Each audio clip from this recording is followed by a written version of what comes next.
E bentornati, ben rivisti, ben risentiti, buona domenica pomeriggio se ci state ascoltando live, oppure buon quello che volete se ci state ascoltando in podcast. Questa è la preview di Una vita da lontano live ed in podcast, ricordandovi come sempre di iscrivervi a tutti i nostri canali, di registrarvi su tutte le nostre pagine, di cliccare sul like, insomma tutto quello che serve per sapere quando siamo poi live oppure quando c'è un nuovo video. Fatelo. Io sono Raffaele Labrozzi e con me i due principini William e Harry, tornati giusto appunto da un evento di famiglia.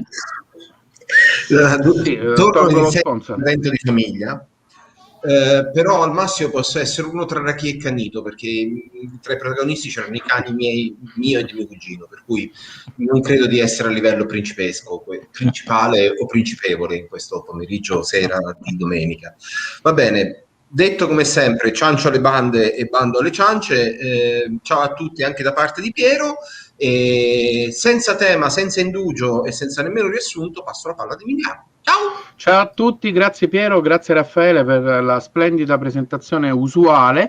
Noi siamo qui a presentarvi la prossima puntata di Una vita da lontano con l'ospite che vedete in un angolo che non so indicare perché la cosa a specchio confonde sempre le idee. La nostra puntata sarà la 47esima, la 15esima della seconda stagione. Andiamo in un paese dove, se non erro, e Piero mi deve aiutare, ecco, non erro, non siamo mai stati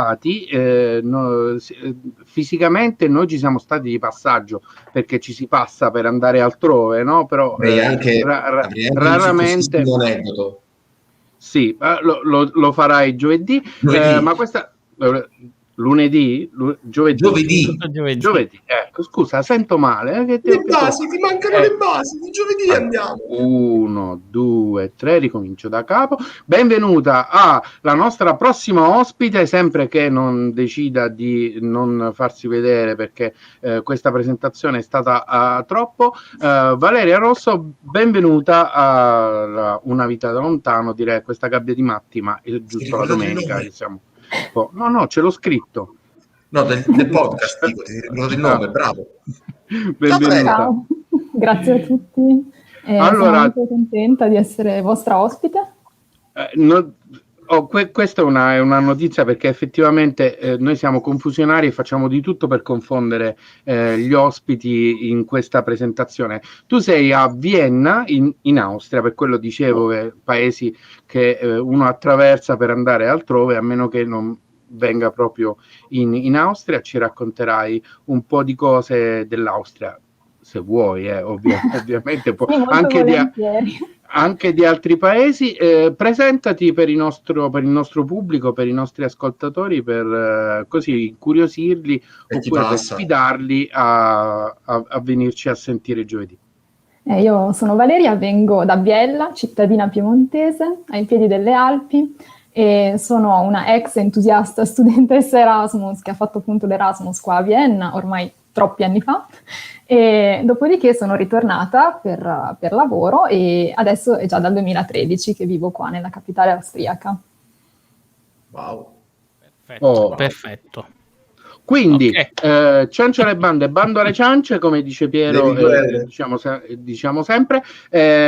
Giovedì prossimo, ovvero il 22 aprile, è la nostra 47esima puntata, la 15esima della seconda stagione. Gli orari li sa il mio socio qui nell'angolo in alto dello schermo.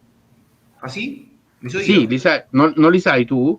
Cioè io non li so. No, potrei saperli, potrei non saperli. Io a un certo punto accendo il computer, quando ci vediamo, allora Piero. Sto scherzando, chiaramente ci vediamo giovedì prossimo, come hai detto giustamente, il 22 alle 18:30 orario delle isole del nord, 19:30 orario dei paesi che gioiosamente si affacciano sul Mediterraneo, 20:30 per chi da Atene in là si connette con noi, mentre invece tra tutti quelli che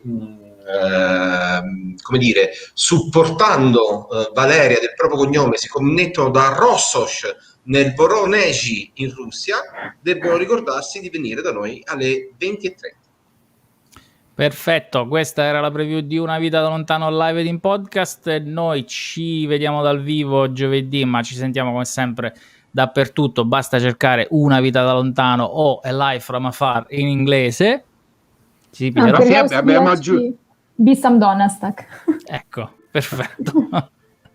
Piero, dicevi qualcosa? No, visto che alzavi la mano. Tu sei sicuro che noi abbiamo già deciso il titolo in inglese, vero? Questa è la traduzione letterale. Adesso ok, scusami. Per questo e per tante altre facezie o cose interessanti ci sentiamo giovedì. Ciao.